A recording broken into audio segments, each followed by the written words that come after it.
തെരഞ്ഞെടുപ്പ് കാലഘട്ടത്തിൽ തമിഴ്നാട് മുഖ്യമന്ത്രിയായിരിക്കുന്ന ശ്രീമാൻ സ്റ്റാലിൻ അവർ DMK ഭരണത്തിൽ വന്നാൽ നിങ്ങളുടേതായിട്ടുള്ള ഭൂമി പ്രശ്നം, കറണ്ട് പ്രശ്നം, വന്യമൃഗശല്യത്തിൽ നിന്ന് സംരക്ഷണം എന്നീ ആവശ്യങ്ങൾ തീർച്ചയായും ചുരുങ്ങിയ കാലയളവിൽ ഞങ്ങൾ നിറവേറ്റും, നടപ്പിലാക്കുമെന്നെല്ലാം നമുക്ക് വാഗ്ദാനം തരികയുണ്ടായി.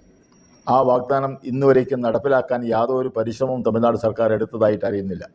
ഈ സാഹചര്യത്തിൽ ഇവിടെ വിവിധ രാഷ്ട്രീയ പാർട്ടികൾ ഒന്നിച്ച് ഈ പ്രശ്നം ഗവൺമെൻറ്റിൻ്റെ ശ്രദ്ധയിലേക്കും പ്രത്യേകിച്ച് മുഖ്യമന്ത്രിയുടെ ശ്രദ്ധയിലേക്ക് എത്തിക്കുന്നതിന് വേണ്ടി വരുന്ന 30/12/2024 1,00,000 ഇമെയിൽ മുഖ്യമന്ത്രിക്ക് അയക്കുവാൻ തീരുമാനിച്ചിരിക്കുകയാണ്. മുഖ്യമന്ത്രിയുടെ ശ്രദ്ധ ഈ പ്രശ്നത്തിലേക്ക് കൊണ്ടുവരുവാൻ വേണ്ടി ചെയ്യുന്ന ഈ ഇമെയിൽ അയക്കുന്ന പരിപാടിയിൽ ഗൂഡല്ലൂർ മണ്ഡലത്തിലെ എല്ലാ ജനങ്ങളും മെയിൽ അയച്ച് സഹകരിക്കണമെന്ന് ഞങ്ങൾ നിങ്ങളോട് വിനീതമായി അഭ്യർത്ഥിക്കുകയാണ്. എങ്ങനെ ലളിതമായി മെയിൽ അയക്കാം എന്ന വിവരം